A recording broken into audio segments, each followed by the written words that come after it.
Hi everyone. Let me share first the statement from EMCO Company, a manufacturer of CNC machines, one of the leading CNC manufacturing company in the world, where it talks about the digital world. The connection of man, machine, and production environment is one of the most important current trends in production, with the aim of generating added value for the customer from the acquired data in order to further optimize his production.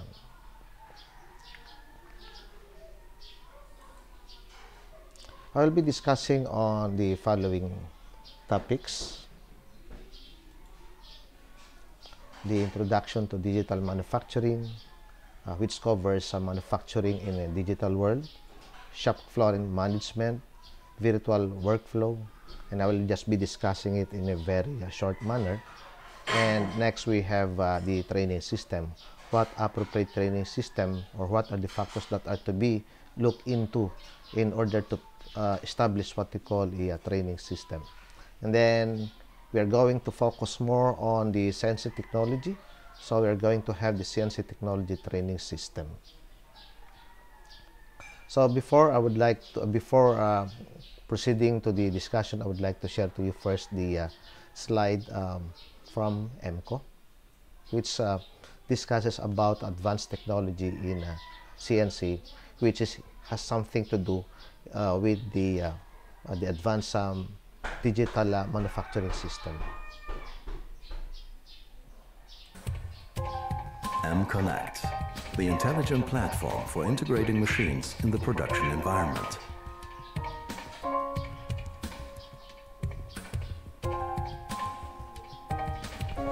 All functions and data are accessible to you directly at the machine.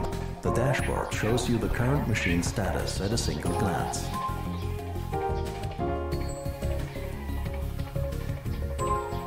An all-office desktop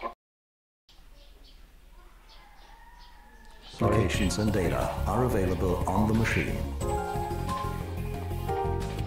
For example, you have access to emails and the CAD/CAM system.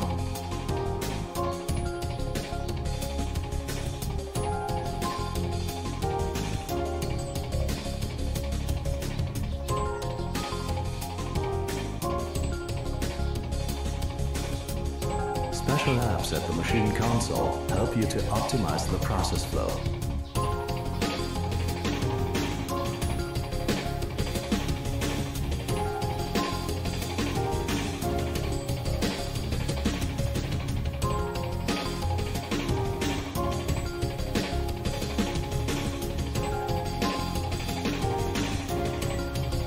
If you need support information, you have the documentation of the machine always ready to hand.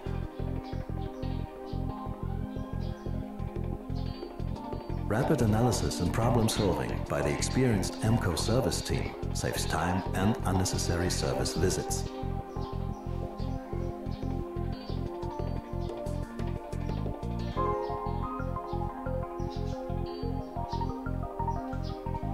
Using remote access, you have an overview of the machine status even when you're away.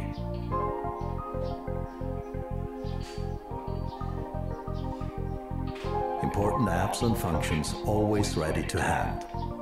By displaying the operational data in full screen or sidebar mode, you always keep informed of the current status.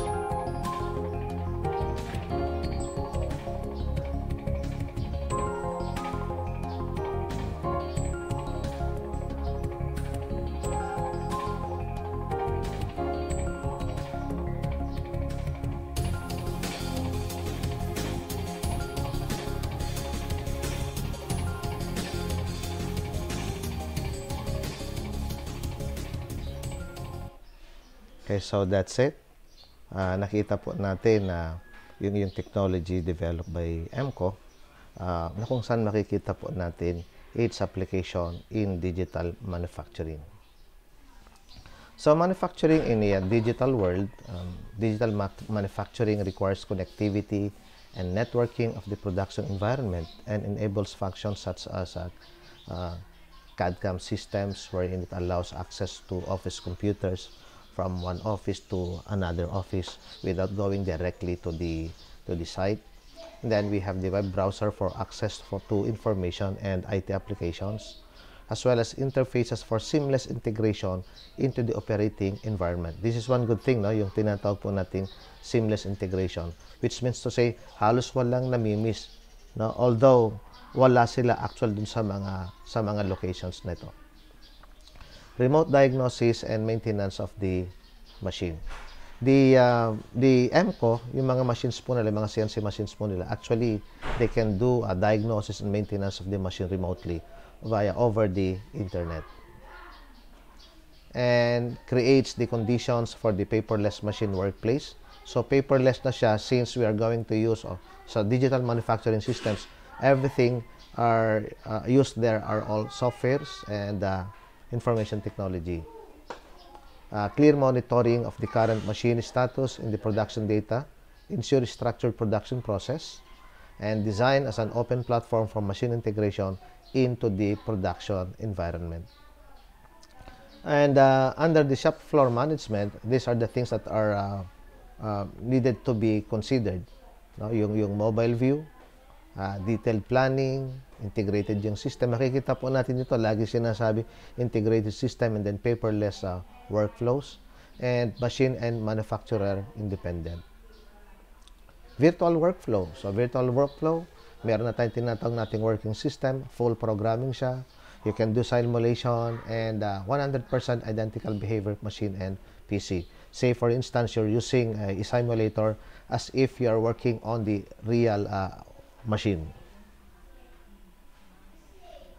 So, these are the things, no? Yung tatlo, meron akong tatlo po rito na nilist down. So, everything must be right.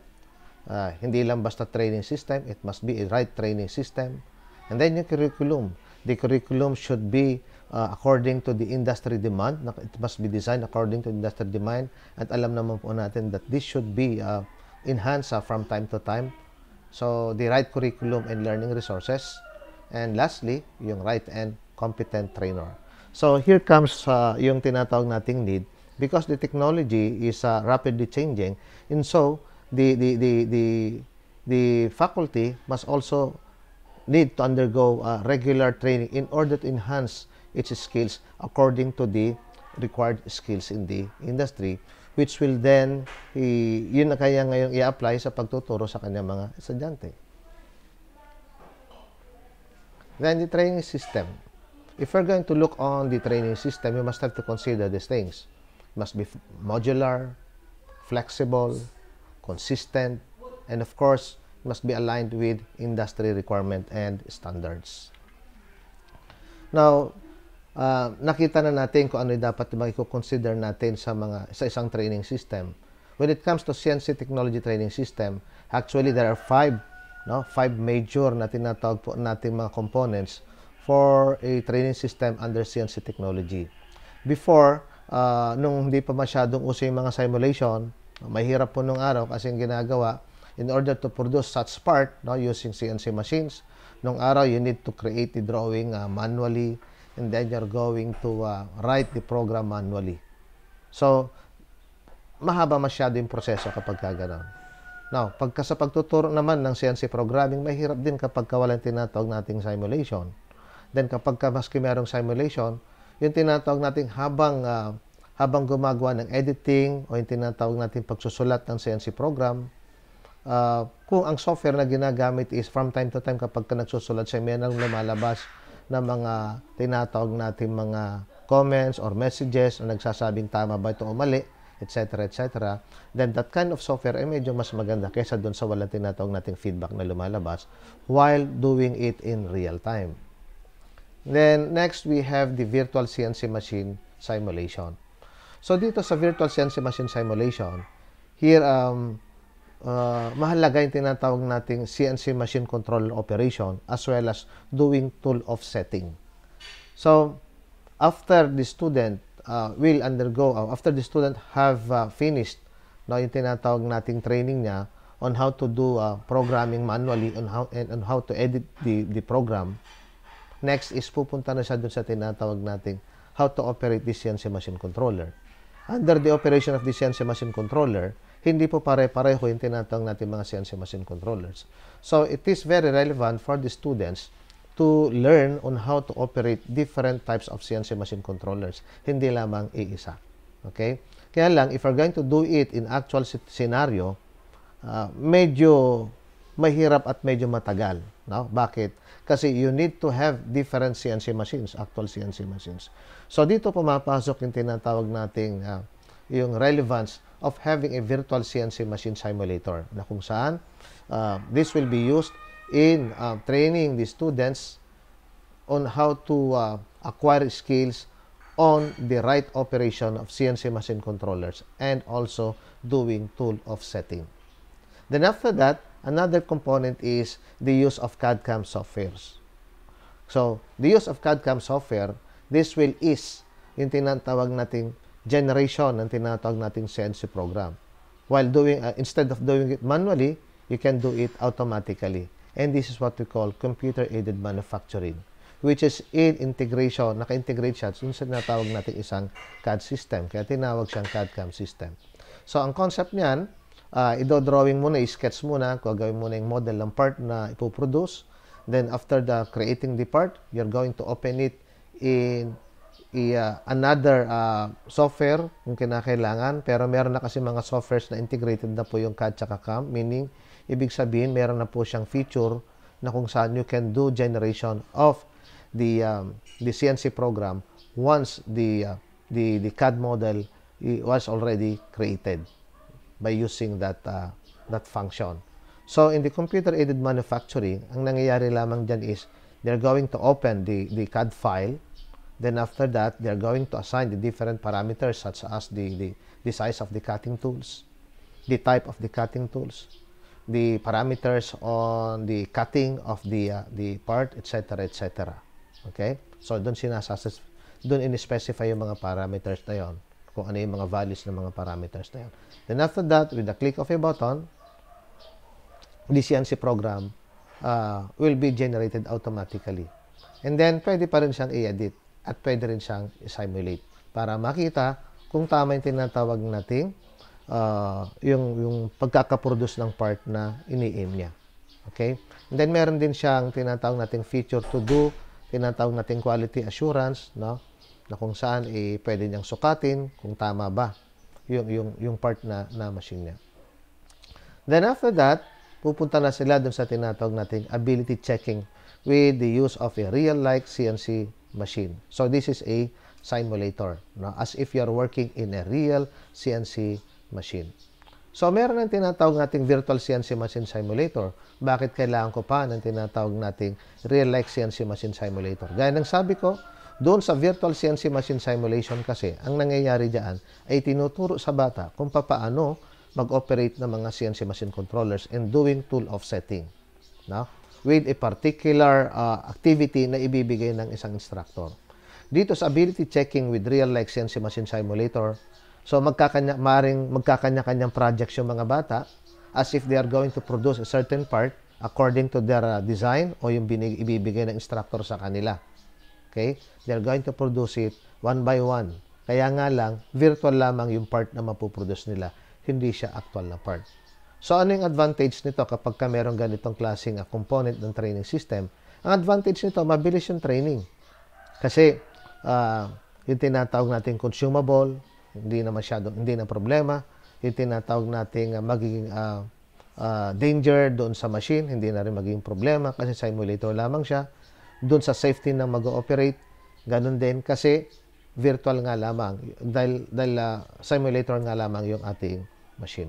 Yun ang beauty nito. Maski pa ulit-ulit, until such time na kapag nakita yung bata ay confident na, nakita na ng kanyang trainer na talagang marunong na yung bata, then after that, pupunta na siya dun sa tinatawag nating actual practice on CNC machine. So, here comes now yung tinatawag nating actual CNC machine na gagamitin in producing the actual part.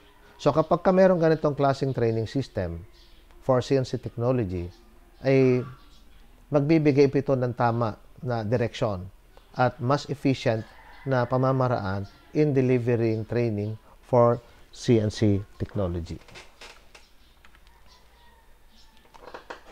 So, ito yung isang halimbawa na sinasabi ko kanina. You can see there are 5 ladders. Ladder 1, ladder 2, ladder 3, ladder 4, and ladder 5.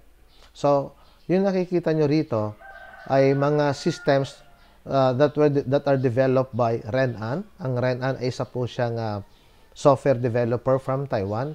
And lahat po ng mga ito na ginawa nila ay may mga tinatawag nating patent. No? And then, dun sa mga actual machines po natin, meron po tayo na marami, kaya nga lang, isa sa mga nakikita po nating mainam is yung mga CNC machines manufactured by EMCO. Dahil mamaya, i-discuss ko po sa inyo, ipapakita ko sa inyo kung ano po yung mga features po na meron sa EMCO na napakaganda, suitable for training. Actually, EMCO is producing CNC machines hindi lamang for training as well as for production. Nakita nyo kanina, di ba, yung dun sa may introduction na video na pinakita natin kanina.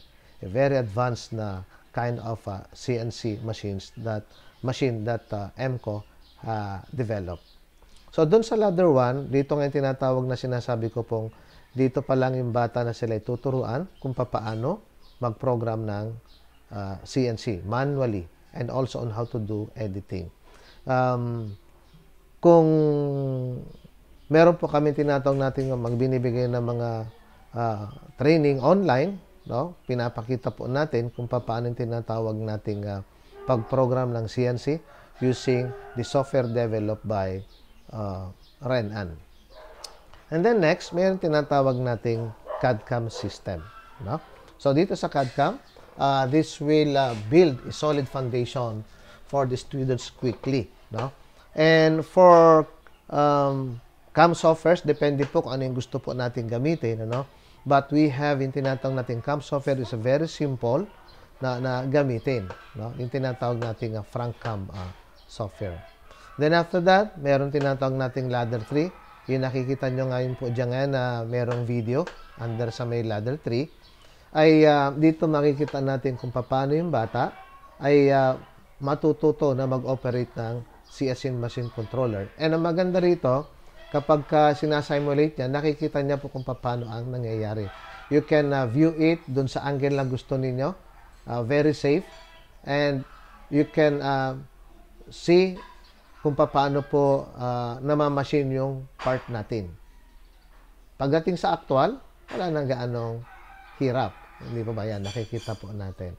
Dito, yung pong controller dito is a Fanuc controller for CNC lathe.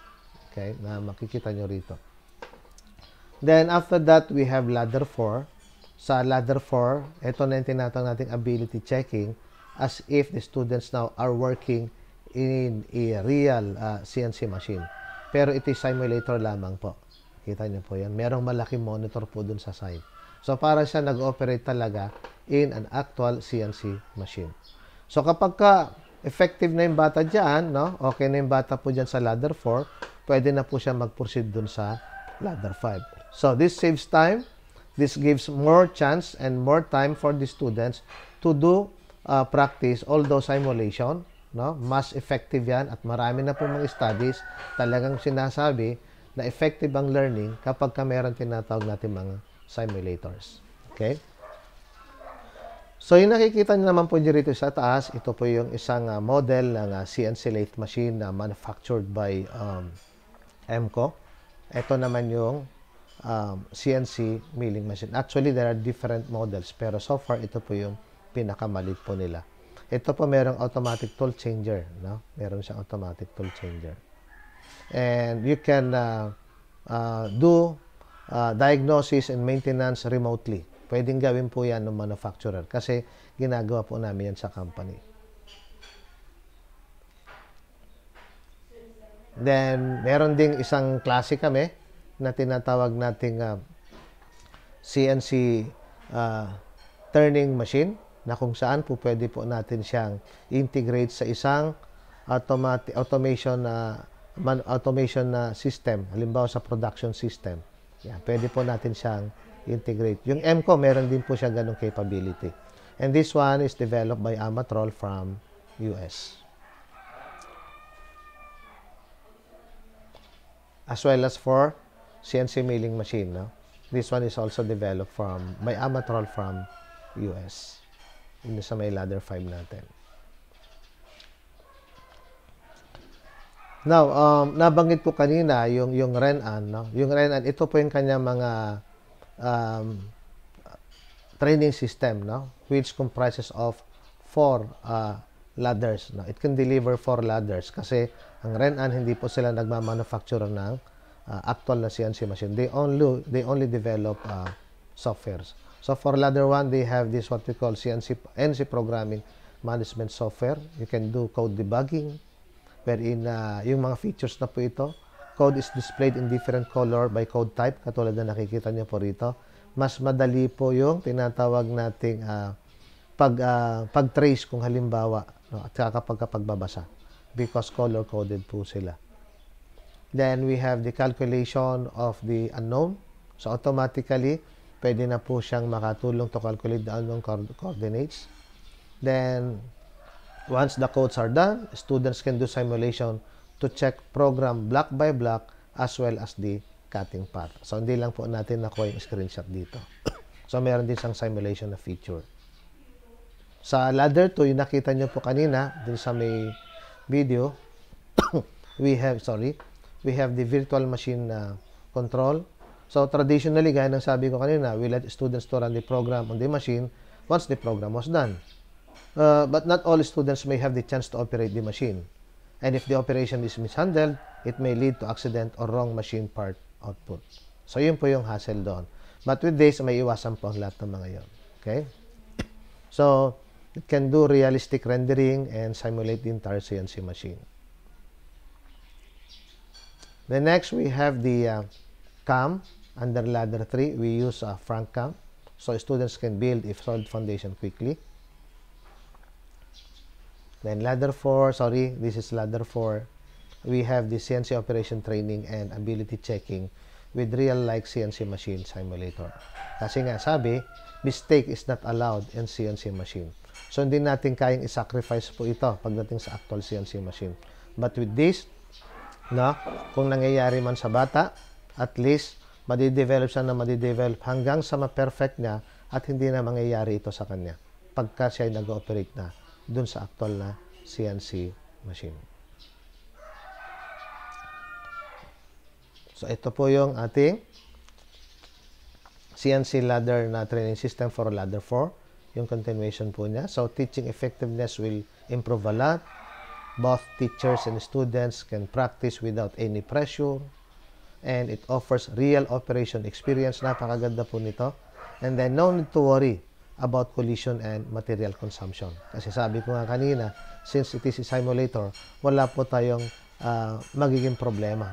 Kakaba-kaba kung sakasakali na magkaroon man ng collision. No? Kasi simulator lamang po itong ating device. But look at this, no? Kung titingnan po natin, as if you are really working in a real CNC machine. Yan. Then, meron yung tinatawag nating desktop na model na ganito lamang siya, pwede ipatong sa table. So, meron na siyang CNC control panel with touch screen. Then, CNC operation panel with real buttons, yun nandito. And, makikita rito yung 3D cutting process simulation po niya. So, this is the smaller version. So, maganda yan sa classroom. Introducing the fully interchangeable. Okay, dito naman, we have the EMCO CNC machine. Dito na natin makikita yung mga features po ng, ilan sa mga features po ng CNC machines ng EMCO. This is intended for training, no? Since the controllers are interchangeable. Introducing the fully interchangeable CNC control solution from EMCO, offering the very latest in industrial CNC training systems. The front menu screen of the system displays industrial CNC software systems available to the user. Sinumeric Operate Turn Control is selected, which offers the benefit of fully conversational programming. The screen now shows a replication of an industrial CNC machine's tool keyboard layout. Shop Turn and Shop Mill offer work step programming, program guide, G-code programming combined with cycle support. DIN, ISO and Sinumeric high-level language offers maximum freedom of programming with context-sensitive help. A navigation through the options highlights the true realism of the CNC programming experience. This training concept provides individual learners complete flexibility in their learning experiences. The concept of the interchangeable control is unique to EMCO CNC software solutions and EMCO Concept CNC machine tool products. FANUC iMill control is now selected. This is a very conversational program which benefits from offering both G and... So makikita nyo mo ngayon, nag-shift po siya ngayon ng mag-shift po siya ngayon ng na controller na gagamitin, no? With just a click of a few clicks lamang po ay mangyayari siya. EMCO programming capabilities. Focus on key manufacturing, programming with graphic display. You will note no na iba na po yung environment niya, hindi po ba? Yeah. Introducing the fully interchangeable CNC control. Hide and hide naman ito. And to enable manipulation of the piece part around the screen. Now selected is the Hide and Hide TNC 426 control. This offers the benefits of true-to-life realism of using an actual CNC tool. With the interchangeable control system, once the tutor is satisfied with the learner's program, it can then be downloaded onto a CNC machine where the tools can be set and the program executed. For advanced training using interchangeable control on EMCO concept machines of Easy to Control. Easy to Control adds a range of attractive applications to the interchangeable control system used in EMCO training machines. Suitable for use in machines and simulation workplaces alike, it displays additional control elements directly on the screen, and when used together with a touchscreen monitor, provides the ideal input interface. With support for a wide range of keyboard variants, customer-specific screen layouts and tailored solutions for individual customers, Easy to Control represents a promising and highly flexible extension to the modular EMCO training concept. The interchangeable controls are represented using a non-screen keyboard, which makes switching between different control systems even easier and quicker. The easy-to-operate small bench-top control panel allows the user to control the machine's tool overrides, giving the user a full machine tool operation experience. People who have trained on EMCO machines are then able to work on almost any CNC machine in a wide range of companies.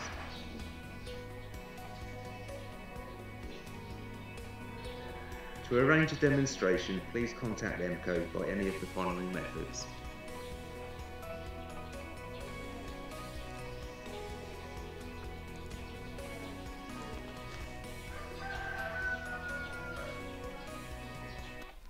So, nakita po natin no, yung mga features po ng CNC machines kanina. So, it has unique interchangeable controller na kung saan can be fitted to all its concept machines. So, instead of having several CNC lathe machine, for example, in order to just learn different CNC machine controllers, so with this, it will save space, it will save cost, no? Hindi lamang po dun sa acquisition ng mga machines, even dun sa maintenance and servicing. Then, changing to a different control is done by calling up the appropriate software, gaya ng pinakita kanina, and simply replacing the control-specific button module within just 1 minute. Okay. So, as my last slide, I would like to share this. Consider the rapid change in technology. It is right to be right. Thank you. So, if you have questions, you can send your questions in the chat box or in any manner po na according po dito sa method po natin dito po sa ating pong webinar. Thank you po.